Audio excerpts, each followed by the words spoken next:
আমরা কোনো এই ব্যবসায়িক বর্জুয়াদের কাছে মাথা নত করতে চাই না। আমরা প্রয়োজন আপনাদের পায়ে এসে ধরবো, কিন্তু তাদের কাছে টাকা নিয়ে মাথা নত করব না। আমরা জনতার পায়ে ধরবো। আপনারা আগামীবার নির্বাচনের সময় যারা যোগ্য তাদেরকে ভোট দিয়েন। আপনাদের কাছে এইটাই অনুরোধ, এর বেশি কিচ্ছু না। আপনারা যারা মায়েরা আছেন, বিশেষ করে আমি মুরব্বী যারা আছে তাদেরকে বিশ্বাস করি, কিন্তু কম।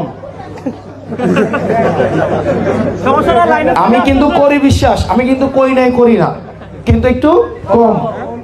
আর আমার মায়েরা যারা আছে আমি তাদেরকে পুরোপুরি বিশ্বাস করি। এখন আপনাদেরকে কেন কম বিশ্বাস করি? আপনারা আনতে উঠতে গিয়ে ধোয়ানো যাবেন, দোকানে গিয়ে একটা চা খাইবেন, অমুক মার্কার খাইলো, ও ভোটটা তোমারই দেন। এরপর আরেকটা দোকানে গিয়ে একটা দুধ চা খাইবেন, আরে ভোটটা তোমারই দেন। আরেক দোকানে গিয়ে একটা কফি খাইবো, লগে একটা বেনসন সিগারেট। আমি বলছি এই যে কি ফাইন সিগারেট, তো কিন্তু আমাদের মায়েরা, আমি জানি নিঃস্বার্থ ভাবে অনেক মা আছে আমাকে বলে, বাবার এই নির্বাচনের দিন আমি রোজা রেখে তোমার জন্য ভোট দেবো।